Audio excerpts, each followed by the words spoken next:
You know the pictures we're talking about, right? The ones all over Instagram, a laptop, a perfect sunset, and some caption about living the dream. But here's the thing. Behind that photo, there's a financial reality that can turn that dream into, well, a bit of a nightmare. See, in 2026, these hidden costs are blindsiding nomads, creating this massive gap between what they thought they'd spend and what they actually do. So let's break down the numbers that are almost always left out of the picture. Yeah, so you've got the dream on one side and the reality on the other. And it's just this constant fight with unexpected fees, confusing tax rules, you name it. And what's the result? A lot of nomads end up spending 20, 30, even 40% more than they ever planned. And that dream of total freedom, it can pretty quickly morph into a huge source of financial stress. So, where does all this financial stress actually come from? You know, how does that picture-perfect image hide such a big underlying problem? Well, it all starts with what we're going to call the real budget gap. That space between the dream and the deficit. Okay, let's just build a typical budget together. So you're an aspiring nomad, right? You're looking at all these popular, supposedly low-cost places like Southeast Asia or maybe Georgia, and you start mapping out what you think your monthly expenses are going to be. So you look at the 2026 data, you do your research, and your budget lands right around $2,000 a month. Seems totally reasonable, doesn't it? I mean, that should cover rent, food, a little bit of fun, but this number, this is exactly where the trouble starts. Because this is where the plan just begins to fall apart.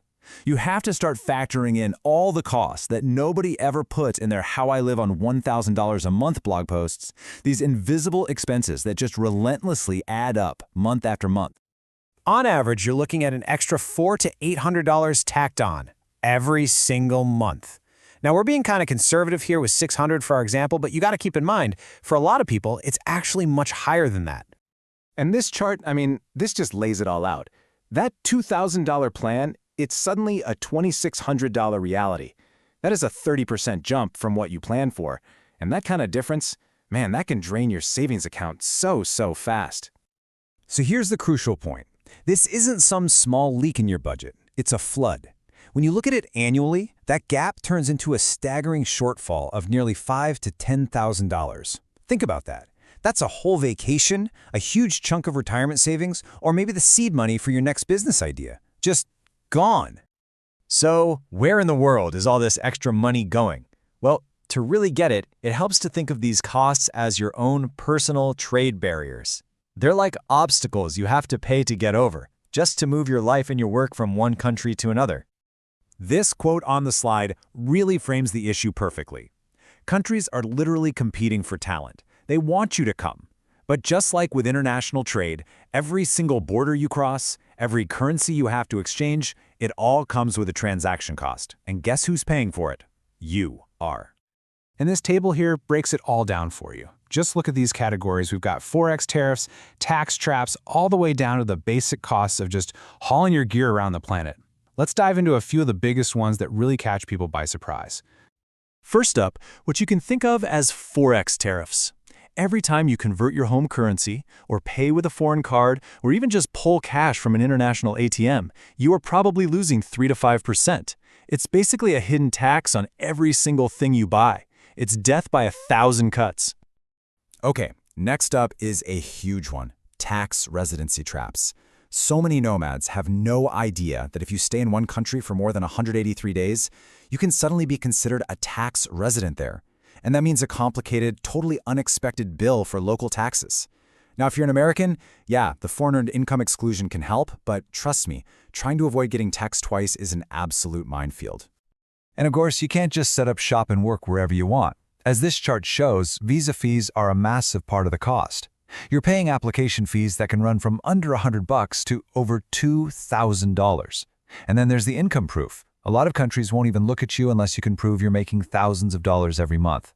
These are basically just entry fees into the global talent market. And on top of all that, you've got this constant stream of other expenses. Good health insurance? Absolutely non-negotiable. The cost of flights and setting up in a new apartment every few months, it adds up fast. Your laptop will eventually die.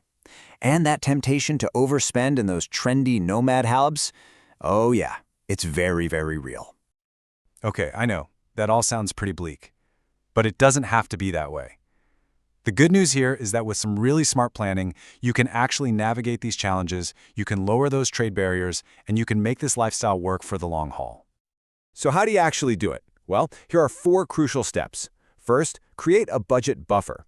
Just assume you're going to spend 30% more than you plan, and build that cushion in from day one. Second, fight back against those Forex tariffs. Use borderless banking tools to cut way down on conversion fees. Third, and this is so critical, talk to a tax professional before you leave, not after you get a surprise bill. And finally, just travel slower.